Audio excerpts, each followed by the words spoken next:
Fabiano Angélico, obrigado pela participação aqui no Roteirices.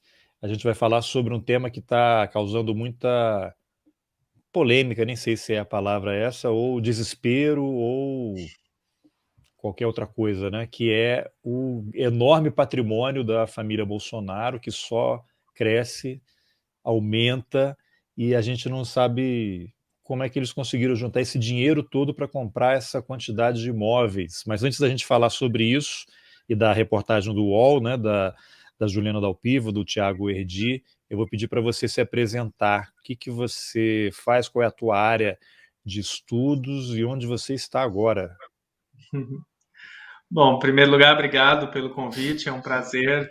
Acho que é importante mesmo a gente discutir e entender essas questões. Bom, eu sou pesquisador da Universidade de Lugano, aqui na Suíça. Estou no meu último ano de doutorado, estudando exatamente sobre corrupção e lavagem de dinheiro no setor imobiliário.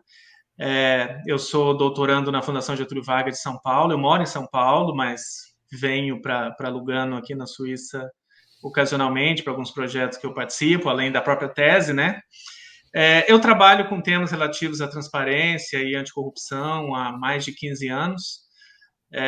Já trabalhei no setor privado, no setor público, no terceiro setor. Prestei consultoria para Banco Mundial, organizações como o NODC, o Unesco da ONU, organizações da ONU que trabalham com esses temas todos. Então, enfim, eu tenho uma trajetória em a partir de várias perspectivas, né, para olhar esse tema. E eu resolvi, para a minha tese de doutorado, a minha dissertação de mestrado, eu olhei para a transparência de maneira mais geral, né, acesso a dados governamentais como uma forma de controle da corrupção. E agora, né, o doutorado é sempre uma contribuição científica mais específica. Então, eu resolvi olhar para uma experiência muito única que aconteceu no Brasil, em São Paulo, em termos de política de transparência, que foi que a Prefeitura de São Paulo disponibilizou publicamente na internet o cadastro de registro de imóveis. Né? Então, toda essa trabalheira que Tiago Erdi e Juliana Dalpiva tiveram de visitar vários cartórios, né, para buscar, se um jornalista quisesse fazer reportagem sobre isso só na cidade de São Paulo, era só entrar num site. Né? Era, porque isso ficou disponível por alguns anos, mas com o advento da LGPD, a lei de privacidade, essa coluna sobre propriedade imobiliária foi removida da versão pública da base de dados. Então, enfim, só explicando, Não, eu isso tenho é interessante. Quem é que retirou isso? Por que que... Mas isso para todo mundo ou apenas para pessoas politicamente expostas? Não, para todo mundo, para todo mundo. Era uma base de dados, imagina uma planilha de Excel, né? Lógico que era gigantesca a base de dados. Mas uma das colunas era o nome do proprietário. E estava público, estava disponível, mas aí foi uma decisão da própria prefeitura, né? Enfim, revertendo a sua própria decisão de dar publicidade, né? Mas gestões diferentes, né?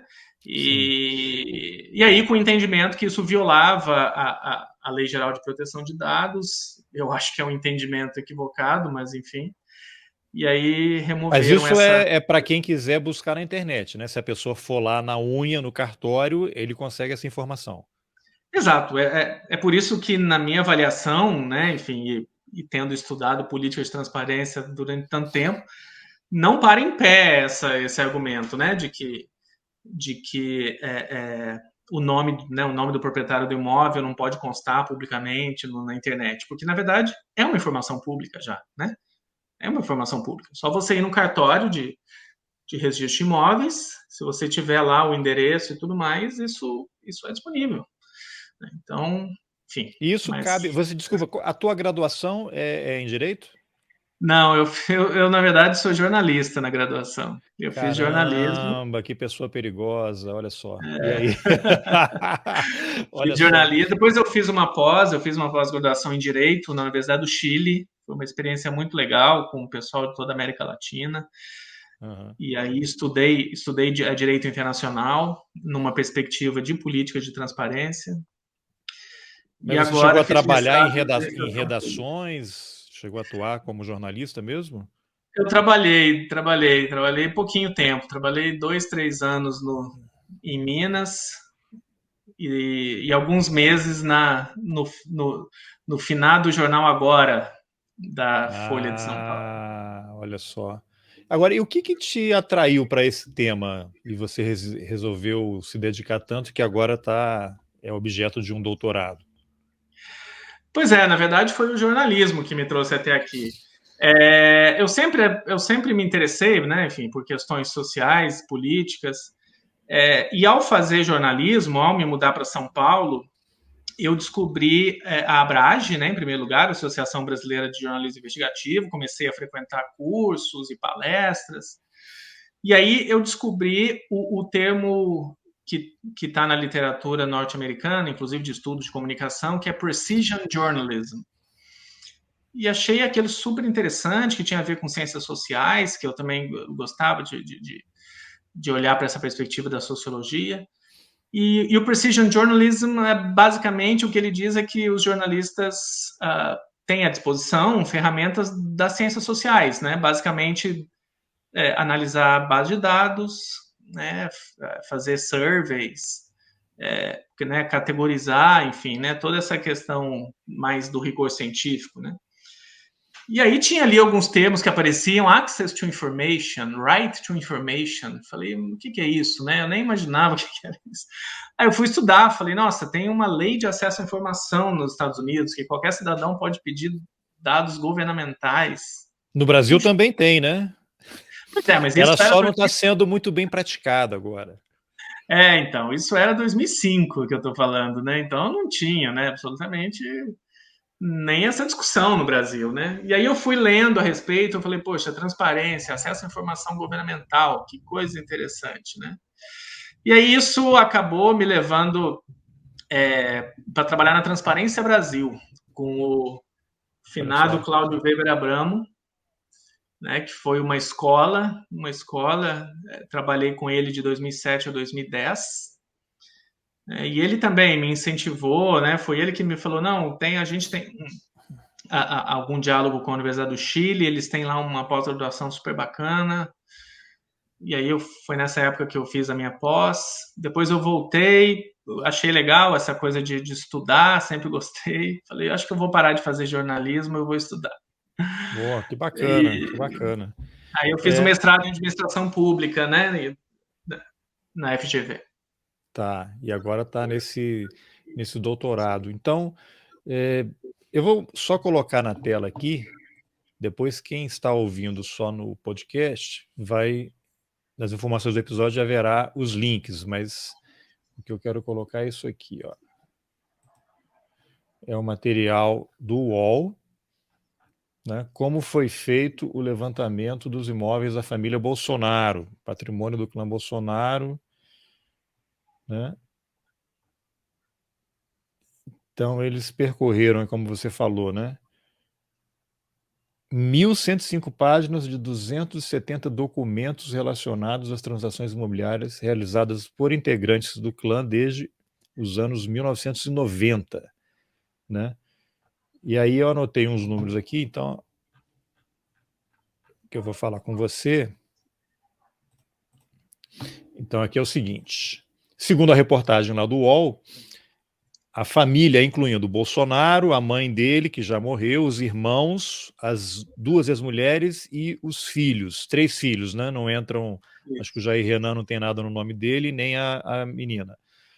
107 imóveis, são 51 casas, lojas ou terrenos que foram pagos em dinheiro vivo, na época, o equivalente a 13 milhões de reais, com valores atualizados, 25 milhões e 600 mil reais. Em relação a outros 26 imóveis, não há como saber como foram pagos, pois essa informação não está disponível nos documentos que estão lá nos cartórios pesquisados. Bom, então a pergunta básica é: por que alguém usaria dinheiro vivo para comprar um imóvel? E aí agora você acessa todo a tua pesquisa aí, as tuas informações para... Existe uma justificativa plausível hoje em dia? Bolsonaro fica aí na televisão assumindo a paternidade do Pix? Né? Por que alguém vai usar dinheiro vivo para comprar o que seja hoje? Olha, eu digo mais, não é apenas hoje, né? Acho que mesmo nos anos 1990 ou no ano 2000, nos anos 2000, antes do Pix ou do TED ou do DOC, a gente tinha cheque, né? Sempre houve. O cheque era muito mais conveniente, muito mais prático, né? E a gente tem que lembrar também, né? O pessoal mais jovem aí talvez não se lembra, mas pelo menos até 1994 a gente tinha inflação, então também, né? Tinha enfim, Ou você sacar uma mala com 13 milhões do banco, quando você chega na esquina, ela já está valendo 11. exatamente. Então você ficar com dinheiro era, né? Aliás, é interessante que é uma das razões pelas quais o Brasil tem essa tecnologia de automação bancária que desembocou no Pix e tal, é por causa da hiperinflação, né? Quer dizer, ninguém tinha dinheiro vivo, era sempre no banco, porque pelo menos tinha o overnight, né? Uma coisa que os jovens também não sabem o que é, mas tinha ali um rendimentozinho que pelo menos amortecia um pouco a inflação. Então quer dizer, em resumo, ter dinheiro, comprar coisas em dinheiro, e ainda mais coisas de grande, alto valor, não é conveniente hoje em dia e nunca foi conveniente. Nunca foi. Então, é importante dizer que não é conveniente, não é prático, é perigoso. Então, nada justifica. Nada justifica. E acho que é interessante até observar que em nenhum momento, né, o próprio presidente da República e seus apoiadores, eles estão negando assim, eles estão querendo dizer que não houve dinheiro vivo, né? Eles estão com outros argumentos, tal. Porque dizer que houve o uso do dinheiro vivo e achar que está ok não cabe. Não, mas o Então, próprio Bolsonaro questionou, ele fala, mas qual é o problema de usar dinheiro vivo? A resposta dele foi essa. Quantos é, imóveis são, né? Aí se fez de maluco. pois é, mas aí acho que foi meio dando sopetão ali, mas certamente acho que a defesa dele vai ser ajustada e não vai falar isso mais, porque não há defesa possível para uso do dinheiro, né? Assim, realmente não há. É lógico, você pode ter ocasionalmente um evento, né? Uma situação, ainda assim já seria suspeita, mas uma situação, vá lá. Agora, não é o caso, né? Assim, Eu vou usar reiteradas vezes. só um exemplo disso daí, que é um exemplo familiar. Eu tenho um tio que já morreu e ele tinha vendido a casa que ele morava com a mãe dele. E na época existia a tal da CPMF, que os jovens também não sabem o que é, né? Que é o imposto, famoso imposto do cheque. Cada transação que você fazia, o Fernando Henrique criou um imposto que era cobrado em cima daquela transação em tudo. Salário, qualquer cheque, qualquer pagamento que você fizesse, tinha isso. E aí ele não queria pagar o CPMF. Aí ele vendeu a casa e pediu para o proprietário, olha, eu quero receber em dinheiro. E aí eu lembro que um dia eu fui lá e ele abriu a mala, assim, uma maleta, e o dinheiro, eu falei, tio, não quero nem ver isso.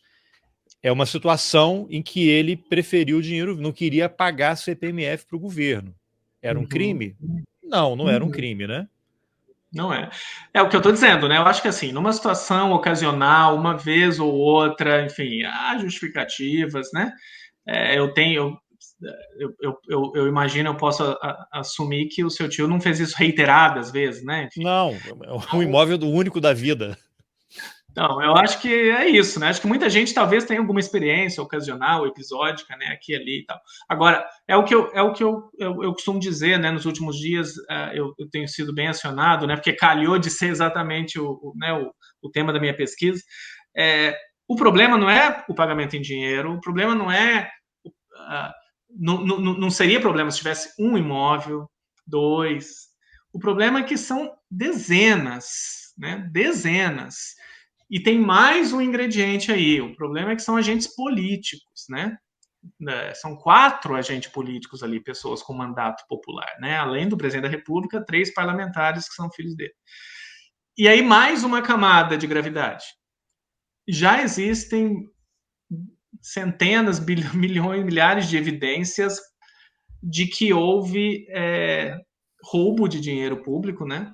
Em gabinetes parlamentares, né? Porque esse acordo de eu te contrato como meu assessor, mas você me devolve 80% do salário, A 60% do salário. rachadinha, né? A famosa Isso é crime, rachadinha. né?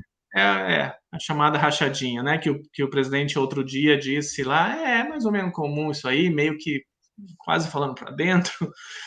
Bom, o fato de que é mais ou menos comum em gabinete parlamentar por aí não é uma desculpa, né? Isso é corrupção, né? Então, quando Exatamente. você acrescenta todos esses elementos juntos, né? Porque, veja, em uma investigação, né, enfim, sobre corrupção, você não olha para um elemento, né? Você tem que olhar para o conjunto de indícios, né? Então, o conjunto de indícios, então, repito, o pagamento em dinheiro é problema? Não, se fosse só isso. Mas é o conjunto de indícios. Né? Agora, inclusive, a história da rachadinha, que há vídeos, né, do Queiroz sacando dinheiro na boca do caixa e pagando boletos de escola, boletos de planos de saúde. Não faz sentido, né? Que vou sacar aqui e vou pagar aqui. Não, você paga no cartão. Até a funcionária aqui de casa, ela que é uma pessoa com pouco acesso à tecnologia e vive do salário dela, não faz mais isso, né? Sacar dinheiro e vou na lotérica. Não, você leva o cartão e realiza o pagamento. Agora, o que a gente pode inferir desse procedimento reiterado ao longo dos anos de comprar, e não é nem que estão pagando parcela, né? É pagando à vista o imóvel. Então eles ficaram acumulando o dinheiro em casa, no colchão, né? E hoje que a inflação voltou, e aí vão juntar esse dinheiro e comprar um imóvel à vista. Do ponto de vista aí do que você está estudando, isso daí se encaixaria em alguma situação específica? É uma tentativa de ocultação de patrimônio, ocultação de dinheiro de origem ilícita, e aí já vamos deixar muito claro aqui que não estamos acusando ninguém, estamos falando em tese diante de fatos que estão surgindo. Exatamente, né? Eu acho que não encaixaria o ilícito de ocultação de patrimônio, né? Porque, enfim, a informação está no cartório, né? Os jornalistas encontraram os nomes, sobrenomes. Agora, de novo, né, em tese, né, indicialmente, suspeita, né? Evidentemente, acho que é importante a gente também pontuar isso, né? O devido processo legal precisa ser respeitado, é preciso não julgar de antemão. É muito ruim esse tipo de situação, né, de julgamentos, né, para a sociedade. Então, não está julgando. Agora, diante de todo esse conjunto de evidências que a gente estava dizendo, isso parece apontar para lavagem de dinheiro, né? E o que é exatamente o crime de lavagem de dinheiro, né? Lavagem é um crime muito peculiar, porque, na verdade, ele é sempre um segundo crime. Então, você tem um ilícito 1, que dá origem a recursos ilegais, e aí, de maneira a usufruir desse dinheiro que foi gerado pelo crime 1, a pessoa comete um crime 2, que é o crime de lavagem de dinheiro. Então, em que consiste o crime de lavagem de dinheiro, basicamente? Em recolocar na economia formal um dinheiro de origem ilícita, né? Então, de maneira que, para apagar qualquer tipo de investigação por parte das autoridades, né, a respeito da origem do dinheiro, você dá aplica uma técnica para esconder, evitar esse rastro, né, esse rastreio aí, esse É um tracing back. dinheiro frio que ele vai ser esquentado e, ao ser injetado na economia, ele virou lícito. Vamos usar um exemplo hipotético. Vou citar aqui uma comunidade hipotética, Rio das Pedras, no Rio de Janeiro. Aí vamos bolar aqui uma organização, milícias, uma coisa que não existe no Brasil. Vamos supor que lá em Rio das Pedras existam milicianos, né? E aí eles fazem o quê? Eles achacam comerciantes, achacam moradores, obrigam que as pessoas assinem a TV a cabo deles e não a oficial. Isso tudo é feito em dinheiro, né? Não é uma transferência bancária para a conta dos milicianos. Então eles saem todo dia lá, vai alguém nessa comunidade hipotética coletando esses valores que ficam acumulados. E aí sim, pô, tem aqui 2 milhões de reais, né? Como é que eu vou fazer? Eu não posso sair com esse dinheiro por aí, vou ser assaltado, né? O Brasil não é um país tão tranquilo, né? Então, o que eu faço? Vamos comprar um imóvel. Aí Uhum, ele vai lá e uhum, compra um imóvel uhum, que custa 4 milhões, e aí ele compra por 2. Aí registra uhum, em cartório que está com 2 milhões, que ele só tem 2 milhões. Ele chega lá uhum, nessa comunidade hipotética e fala: olha, você quer vender por 4, mas eu só tenho 2, não dá para você me dar um desconto? O é, cara está lidando com o miliciano, ele dá um desconto. E aí o uhum, cara comprou o imóvel por 2 milhões. Aí ele vai vender daqui a 3 anos. Aí ele vende por 5 milhões, porque valorizou o imóvel, né? Então, aqueles 2 milhões de origem ilícita são uhum, 5 milhões uhum, totalmente legais. Essa uhum, situação hipotética que eu inventei agora aqui, uhum. acontece na vida real? Sim, ela é bastante factível, bastante factível. Aliás, esse é um motivo pelo qual o setor imobiliário é muito atraente para lavagem de dinheiro. Porque você tem diversos mecanismos, né, para lavar dinheiro. Diversas técnicas, né, a questão de, por exemplo, do uso do dinheiro vivo é uma das técnicas, mas não é única, não é única. Então, por exemplo, É, que você outra? pode, você pode, já que a ideia é ocultar quem é a pessoa, que é a pessoa física proprietária, existem, por exemplo, técnicas de você abrir uma offshore no Panamá, abrir uma conta bancária aqui na Suíça, e aí você comprar o imóvel registrando o nome da offshore. Né? Aliás, a primeira condenação da Lava Jato, em 2015 ainda, o ex-executivo da Petrobras, Nestor Cerveró, foi condenado por lavagem de dinheiro por causa de uma cobertura que era onde ele morava, em Ipanema. Né? E aí os investigadores descobriram o quê? Que o imóvel onde ele morava estava no nome de uma empresa X. Aí, qual que é essa empresa? Vamos investigar. Ela tem funcionários? Ela fez alguma outra operação? Não, não tem funcionário, não tem sede, não tem nada, nada. É um CNPJ na Receita Federal. Aí você vai ver, tá registrado quem é o dono. Não, o dono é uma empresa no Uruguai. Então é uma cadeia de, né, enfim. Tá, mas aí quem que é o representante? Era um advogado que foi assessor do Nestor Cerveró na Petrobras. Então, quer dizer, bom, aí, só que é lógico, os investigadores conseguem, se tiver recursos e técnicas, vai a fundo né, e como um investigador ele pode quebrar sigilo e tal, não é fácil, mas então ele acaba achando, mas no geral, 99% isso passa batido, né? Isso passa batido. Então, quer dizer, o setor imobiliário é muito atraente porque uma das razões é isso, a pessoa, os criminosos, acho que como qualquer ser humano, ele fala, bom, eu quero morar bem, né? Eu quero morar numa boa casa. Então ele já, para ele mesmo, ele já lava dinheiro para o imóvel que ele mora, né? Ou então, bom, mas se não é para morar, é para investir, né? E aí é como o exemplo que você deu aí. A gente compra um imóvel por 2 milhões no dinheiro, porque daqui a um tempo vai valorizar, eu vou vender por 5. Então, pô, é um investimento. Então, é muito atraente para a criminalidade você lavar dinheiro por meio de imóveis. Muito atraente.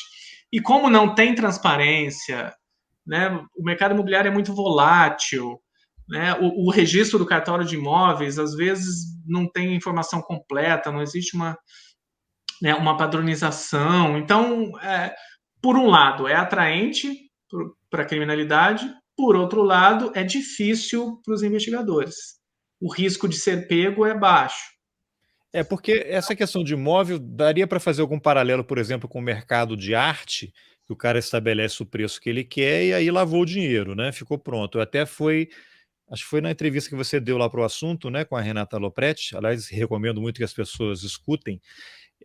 Foi você que usou o exemplo do negócio não tem uma tabela FIP para Falei, imóveis, mas é que, por exemplo, o Flávio Bolsonaro comprou uma mansão aqui no Lago Sul, né? Eu moro em Brasília, por 6 milhões de reais. Qualquer site aqui, qualquer coisa, corretores dizem que aquela casa vale 15 milhões. Não existe casa de 6 milhões no Lago Sul daquele jeito. A ex-mulher, uma das ex-mulheres do Bolsonaro, que mora com o filho, o Jair Renan, né, que é o conhecido 04, também disse que comprou uma casa por 3 milhões. Não existe uma casa de 3 milhões ali no Lago Sul, naquela localização, e aí ela disse que não era dela, e depois ela disse, agora, como ela é candidata, registrou o imóvel no nome dela no TSE por 3 milhões, e, e ela tem um salário incompatível com, Sim. com um patrimônio desse, né? Então, Sim. mesmo que assim não tenha uma tabela FIP, mas o mercado já estabelece, né? Se você vai qualquer imobiliária, quero comprar uma casa no Lago Sul, em esse Uhum. lugar, qual é a média de preço? Eles sabem, né? Uhum.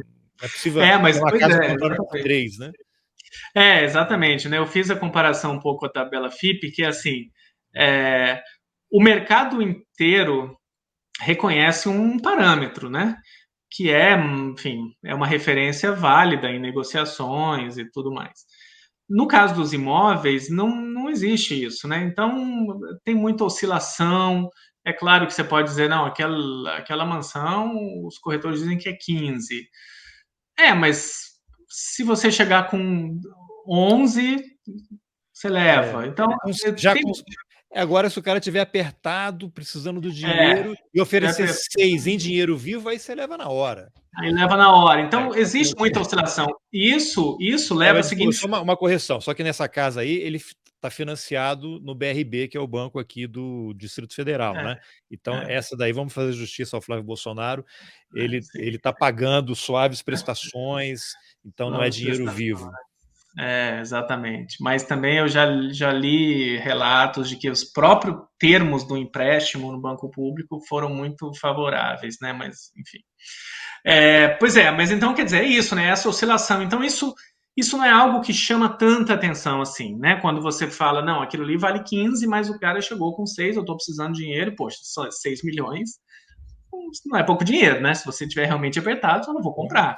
E aí você chega lá no cartório e vai registrar, ninguém vai te olhar torto assim, né? Poxa, o cara acho que precisava de dinheiro, enfim, tudo bem, né? Agora, Mas, então é nesse mas sentido, sabe? existe isso no cartório? O cara chega lá, vou registrar esse imóvel aqui, eu paguei X. O cara do cartório, ele vai ter essa sensibilidade? Não, mas esse imóvel neste local não pode custar isso? Tem esse tipo de reação no cartório?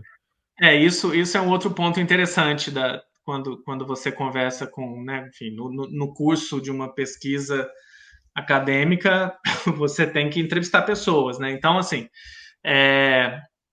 e esse é um outro ponto que eu acho que é importante a gente discutir.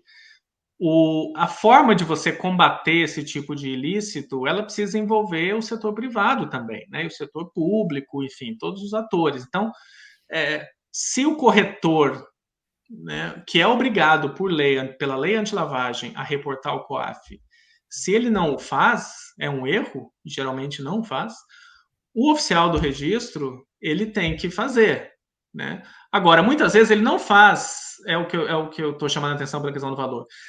Ela não o faz por causa do valor muito a mais, porque isso é visto como oscilações que acontecem. Mas conversando com oficiais de registro de imóveis, o que a gente ouve deles é assim: quando é dinheiro vivo, sim.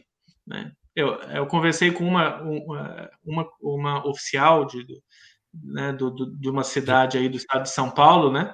E ela me disse, ela falou, toda vez que chega alguém dizendo moeda corrente, eu aviso o COAF. Ela falou, toda vez. É melhor eu avisar, né? Porque Porque a pessoa moeda pode corrente é mentir, a pessoa pode mentir no documento do cartório dizendo que foi transferência bancária quando ela pagou em dinheiro vivo? Pois é, pode, também pode. Mas aí é o seguinte, uma Mas aí transação, o banco vai ter que informar, né? Só que não tem base atualizada. Ele está informando uma coisa para o cartório que não corresponde à realidade. Quem é que vai fazer essa checagem? então, aí é que tem o COAF, né? Esse é o papel do COAF, né? Quer dizer, se alguém avisa, é, se alguém avisa o COAF, né? E o banco também avisa o COAF, né?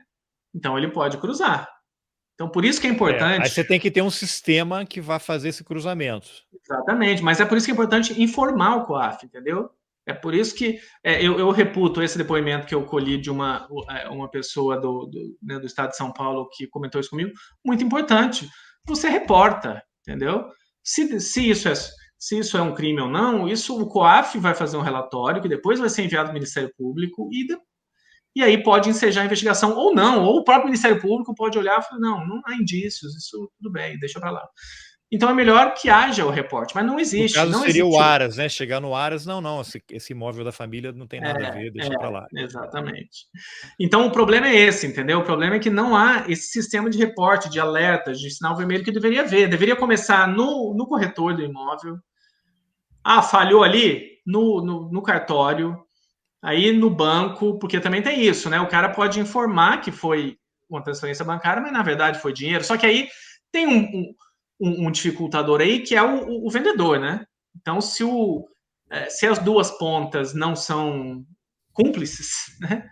Aí fica Pois difícil é, também. esse caso aí que não é dinheiro vivo da mansão do Flávio Bolsonaro, que é o cara também já é uma coisa meio organizada ali, né? O cara já tem um imóvel que ele tem um interesse, então ele vai vender, então eles se acertam, e aí fica mais fácil burlar. Agora, os cartórios, eu não sei se tem casos de não comunicação, né? Não conheço bem o assunto, mas o dono do cartório é um concurso público, né? Ele está vinculado de alguma forma ao Estado, ele Exato. hoje está tudo Exato. informatizado, não deveria nem ele ter comunicado, ele lançou no sistema, isso já deveria ir automaticamente para as autoridades competentes. Não sei se é assim que funciona, se você tem alguma informação. Não é assim, não é assim. Ele realmente entra no sistema do COAF O e faz o lançamento da registro, o informação. lançamento, né, manualmente, diz, né, houve esse registro, houve, né, Se ele agora, por acaso esquecer, já era.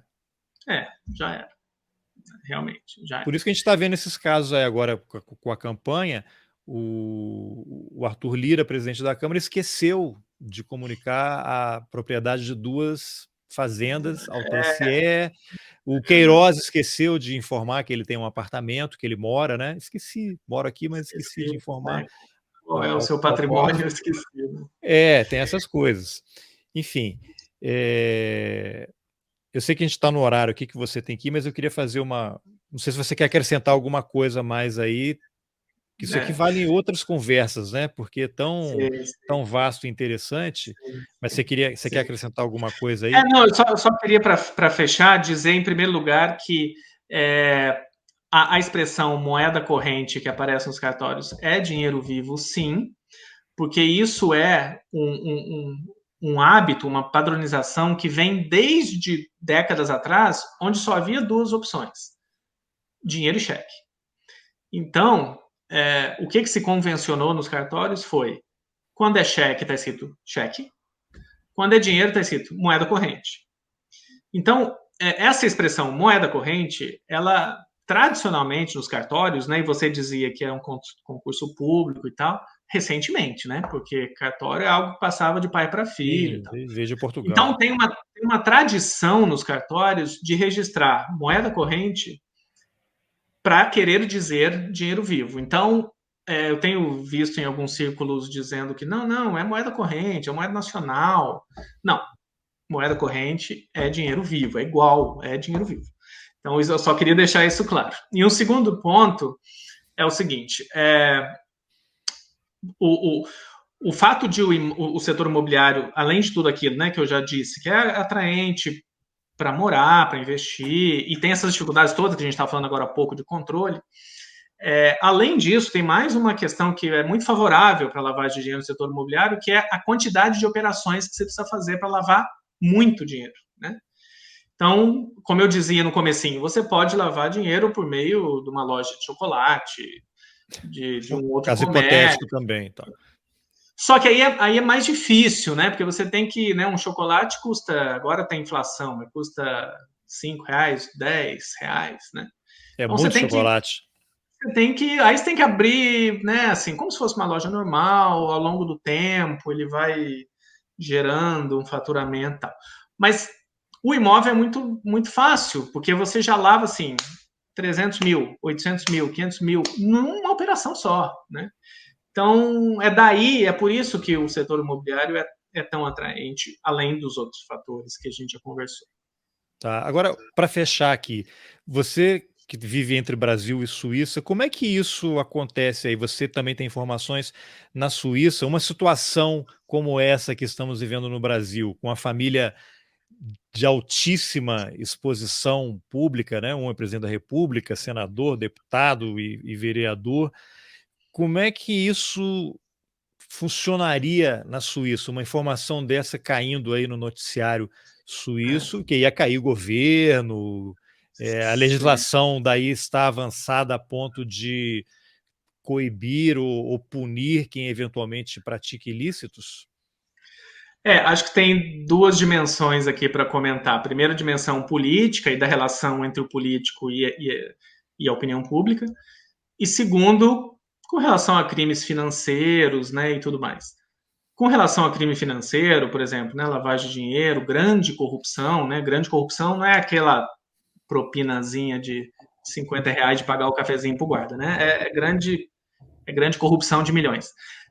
Esses assuntos eu acho que a Suíça precisa melhorar, né? Precisa melhorar. Os bancos suíços são lá usados para lavagem de dinheiro de criminalidade.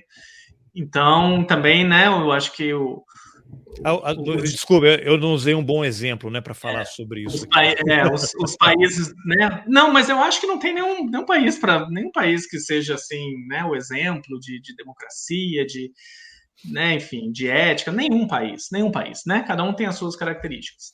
Então, acho que a Suíça tem esses problemas, sim, a resolver. Agora, com relação a um político eleito por voto popular, né, democraticamente, tal, que não presta contas, que decreta sigilo de 100 anos, que fala que, enfim, né, ofende e tal, e agora que é pego numa grande corrupção, mas de maneira nenhuma que ficaria no governo, de maneira nenhuma, nenhuma. Pode ter certeza. Ele não precisaria nem esperar que o Ministério Público fale, não, ele renuncia. Ele renuncia porque a opinião pública simplesmente não aceita isso. Não aceita isso. Então não precisa nem pensar em mecanismo formal, Ministério Público, impeachment na Câmara. Não. Ele renuncia. Porque isso é inaceitável, né? Como um representante da sociedade e tal, fazer uma coisa dessas. É inaceitável. Então ele já é renúncia. Tá. Agora, e para fechar mesmo, então, nesse caso aqui do Brasil, você acha que com a legislação que existe, qual é a possibilidade de haver assim, uma investigação de fato para poder esclarecer isso? Porque, Hum, historicamente, neste governo que a gente vê, para não investigar os filhos, muda o diretor da Polícia Federal, demite o fiscal do IBAMA que pegou o cara pescando em área proibida. Quer dizer, há um aparelhamento do Estado para proteger a família. Sem falar no escárnio, né, na cara de pau de todo mundo. Uma coisa que acontece muito, eu lembro que sou jornalista, né, trabalhava em redação, você tinha alguma denúncia, os ministérios, eles respondiam. Podia demorar um uhum, pouquinho, assim, mas havia um compromisso em todos os governos passados em dar uma satisfação, porque não é uma satisfação para o jornal ou a revista, é uma satisfação para a sociedade. Nesse exato. governo aqui, você vê todo dia nos jornais e na televisão assim, não houve resposta. O Eles não Ministério estão foi nem aí, procurado, não houve não querem resposta. dar nenhuma satisfação para as É, pessoas. é. Agora, nesse caso desses imóveis, seria o quê? Haveria necessidade de uma força-tarefa para poder fazer esse cruzamento e caberia a quem? Receita Federal? Ministério Público? Exatamente, né? Por isso que o modelo de força-tarefa é interessante, né? Então, assim, não quero entrar, isso, né, daria outro problema, eu realmente preciso sair, Sim. mas força-tarefa da Lava Jato, força-tarefa, enfim, né? São arranjos que, do ponto de vista do combate à corrupção, são muito interessantes, porque Desde que você trabalhem precisa de corretamente, várias né? pernas, né?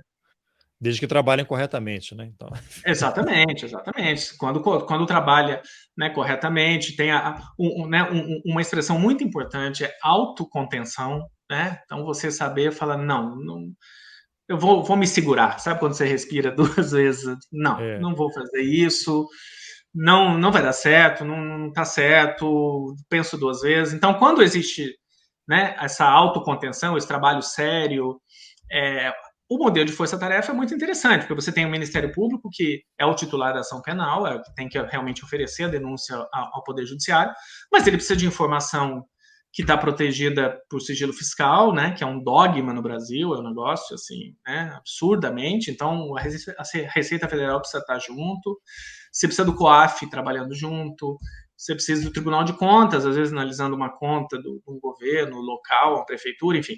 Então, você tem que ter essa força-tarefa, essa coordenação realmente, né? Então, agora é isso, né? Precisa ter autonomia para trabalhar, precisa o presidente do órgão, o diretor-geral da Polícia Federal, o procurador-geral da República, precisa ser gente que realmente né, tem autonomia e tem vontade de fazer o que precisa ser feito, né? E não só isso, né? O judiciário precisa, depois de todo esse trabalho feito pelos órgãos de investigação e denúncia, o judiciário pega a documentação, analisa de forma né, enfim, isenta, né?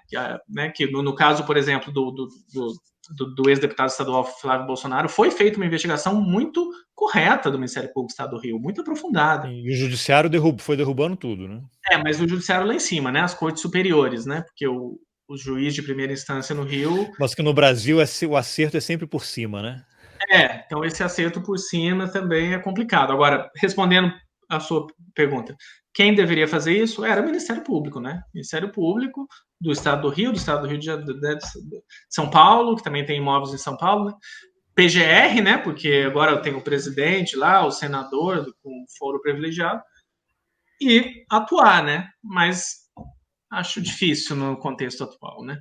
Muito bem, Fabiano, obrigado por essa conversa. Vamos depois, com calma, falar sobre esse tema, mas com mais detalhes, porque isso perpassa toda a sociedade brasileira, né? Obrigado pela entrevista. Verdade. Obrigado. Eu que agradeço o convite.